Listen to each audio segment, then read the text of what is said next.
recall probably week 3 or 4 of my attending the 1-hour sessions with my counsellor at Lifeline, and I had some stressful issues going on in my life, and personal issues, and I found myself at the club again, putting $50 notes into a poker machine.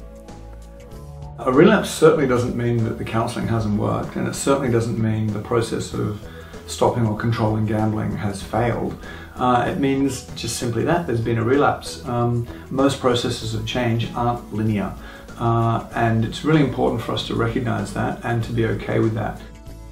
In a moment of overwhelming feelings and emotions, I chose to revisit old ground, and I proceeded to lose, I think it was around $700 in an evening.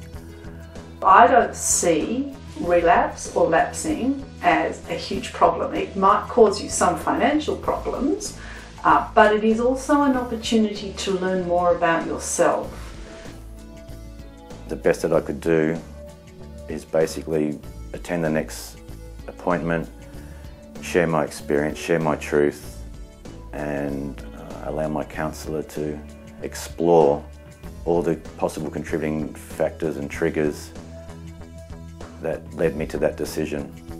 The people who lapse and then make an appointment and come straight back in to see somebody are the people who do get on top of things more quickly. What we often find is that the feelings of disappointment and failure are very much part of the problem gambling cycle. And a relapse gives us that opportunity to deal with those feelings of disappointment. And once you're dealing with those, and once you're starting to notice that change is difficult, then you're starting to cut yourself a bit of slack. Then you're starting to learn how to manage change in a much more realistic way. Once the session started, my counsellor just kind of created a safe place where we could discuss all the emotions and feelings leading up to that decision of relapse, and I was reminded of the things that I hadn't been doing, certain exercises, certain tools I could have used, like emotional regulation, just feelings checks. The more time you are spending on self-care, the more likely you are going to be to not go through that lapse or relapse. If I'm not willing to put the work in on a daily basis to take care of myself, my nutrition, my exercise, my speaking the truth, my dealing with emotional upheavals, I'm setting myself up for relapse. It's a big part of the counselling process to prepare people for the challenges of change, and one of those is anticipating the possibility of relapse, such that should it happen, you've got some very concrete strategies for how to manage that relapse. If I'm going to maintain a level of abstinence from gambling addiction, I need to practice honesty. And when I attend my appointments with Lifeline, that's an opportunity for me to experience that. Lapse and relapse are a fairly normal part of the process to start with. It doesn't have to be a normal part of the process. Some people don't lapse or relapse, but it is fairly common. With an accumulation of time and doing the work, the opportunity for relapse, it minimises. I'd just like to remind people of how difficult it is to change, and that change doesn't just happen in one easy step, but you might, as so many people do, commonly find that the work you did before has perfectly set you up for the work that's yet to come.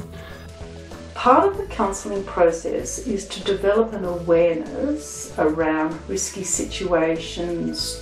I'm at a point now where I can actually be exposed to those sort of environments, whether it's a pub or a club, or I might be there for a social dinner, I may be there to see a live band, and I'm not naive to the point where it doesn't cross my mind about what it feels like to be playing pokies, but I can walk past them, I can be in the environment, and it's not a trigger that conjures up like a sense of I must, or a compulsive feeling. It's more about an acknowledgement. There it is. That's what I used to do. It holds no interest for me anymore. It's very, very difficult for us as counsellors to say definitively when is the right moment for someone to really make that final commitment and then stay free of gambling from that moment on. But that moment is always there. My life has been filled with so many alternatives of joy and happiness. I have the trust of my family. I have the love of my children, and all I need to remember is, do you remember that feeling when it was your son's birthday or your daughter's birthday and you had no money to buy them presents? Do you remember when it's school holidays and you can't take holidays, you don't go anywhere? Do you remember that feeling of just laying in bed after an 8-hour poker machine session, you've lost $1,500 and your eyes are closed, but you can still hear all the sounds and see the lights of the machines just pumping $50 notes in, $50 notes in, and waking up the next day in the absolute terror that this is my life and this is what I've become. Well, today, it's my past experience. It's not something that I need to experience today, and I am blessed and I'm so grateful. So grateful.